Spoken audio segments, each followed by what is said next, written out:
ফাঁসি বিরোধী তীব্র আন্দোলনের জেরে ভারতের লোকসভায় পেশ করা হলো প্রশ্ন ফাঁস বিরোধী বিল।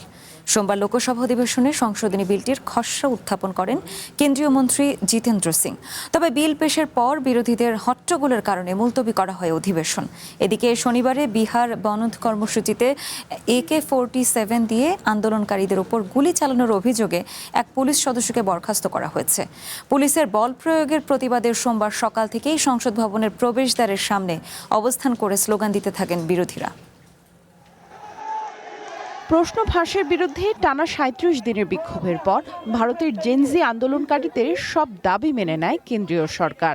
তার জেরে এবার লোকসভায় প্রশ্নপত্র ফাঁস প্রতিরোধে সংশোধনী বিল উত্থাপন করা হলো। ককরোচ আন্দোলনে পুলিশের বল প্রয়োগের প্রতিবাদে স্বরাষ্ট্রমন্ত্রী অমিত শাহ ও প্রধানমন্ত্রী নরেন্দ্র মোদীর ক্ষমা প্রার্থনার দাবিতে সোমবার সকাল থেকেই সংসদ ভবনের ভেতরে ও বাইরে প্রতিবাদ জানাতে থাকেন বিরোধীরা।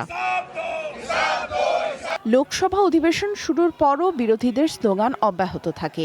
এই হট্টগোলের মধ্যেই প্রশ্ন ফাঁস প্রতিরোধী সংশোধনী বিল উত্থাপন করেন কেন্দ্রীয় মন্ত্রী জিতেন্দ্র সিং। তবে এই বিলের সমালোচনা করছে বিরোধীরা। কংগ্রেসের দাবি, সরকার শিক্ষা ব্যবস্থার মূল সংকট দূর না করে কেবল লোক দেখানো আইনি পদক্ষেপ নেওয়ার চেষ্টা করছে। এর আগে ভারতের পরীক্ষা ব্যবস্থা সংস্কারে একটি টাস্ক ফোর্স গঠনের ঘোষণা দেন ভারতের প্রধানমন্ত্রী নরেন্দ্র মোদী। প্রশ্ন ফাঁস নিয়ে তুমুল সমালোচনার মধ্যেই সোমবারের অধিবেশনে যোগ দিতে সংসদে হাজির হন পদত্যাগ করা শিক্ষামন্ত্রী ধর্মেন্দ্র প্রধান।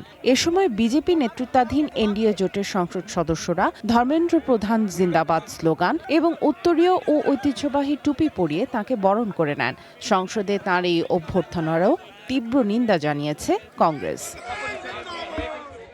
এদিকে ককরোচ আন্দোলন চলাকালে বিক্ষোভকারীদের ওপর দমনপীড়ন নিয়ে তীব্র সমালোচনার মুখে ভারতের নিরাপত্তা বাহিনী। বিহারে ককরোচ জনতা পার্টির আন্দোলনের সময় AK-47 দিয়ে সরাসরি গুলি চালানোর অভিযোগে এক পুলিশ সদস্যকে বরখাস্ত করা হয়েছে। গত ২৫ জুলাই অনুষ্ঠিত বিহার বন্ধ কর্মসূচি চলাকালে রাজ্যের সিওয়ান জেলায় এ ঘটনা ঘটে। বিষয়টি খতিয়ে দেখতে তদন্ত চালাচ্ছে পুলিশ। নাগরিকদের শান্তিপূর্ণ প্রতিবাদের অধিকার নিশ্চিতের ওপর জোর দিয়েছে ভারতের শীর্ষ আদালত। কেউ আন্দোলন করলেই আইন শৃঙ্খলা রক্ষার নামে লাঠি চার্জ করা যাবে না বলেও স্পষ্ট জানিয়ে দিয়েছে ভারতের সুপ্রিম কোর্ট। সামিয়া জান্নাহ, ওয়ান ইন্টারন্যাশনাল ডেস্ক।